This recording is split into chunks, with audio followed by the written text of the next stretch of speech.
هل نيمار سيكون متواجد في عدن؟ ومتى يتم فتح الأسطورة مول؟ السلام عليكم ورحمة الله وبركاته يا جماعة الخير. السؤال المهم والسؤال الذي يدير في عقول الناس جميعا في اليمن. المهم، متى يتم فتح الأسطورة مول؟ يتم فتح الأسطورة مول، ويقال انه يتم فتح الأسطورة مول تاريخ 15/2/2025، يعني بكرة او بعد بكرة. والبعض يقول انه يتم فتح هذا المول في رمضان، والخبر المضمون قالوا انه يتم فتحه بعد بكرة، يعني التاريخ 15/2. المهم يا جماعة الخير، وهل نيمار سيكون متواجد في عدن؟ لا، نيمار لا يأتي إلى عدن. نيمار سيكون بيلعب له بالبرازيل، لا يجي إلى اليمن ولا حاجة.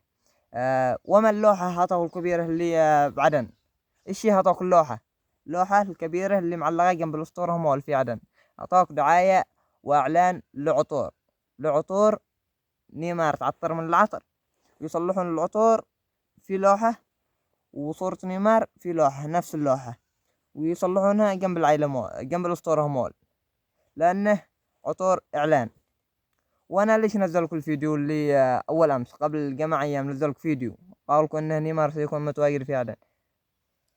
لأن في كثير من المشاهير قالوا أن نيمار سيكون متواجد في عدن، واللوحة تدل على أن نيمار سيكون متواجد في عدن، والخبر طلع كذب. هاتوك اللوحة لوحة إعلانات، دعاية، يعني حق عطر، إعلان العطر. المهم، أعتذر منكم على الفيديو اللي نزلته كذب، وأعتذر منكم أشد الاعتذار، والسلام عليكم ورحمة الله وبركاته.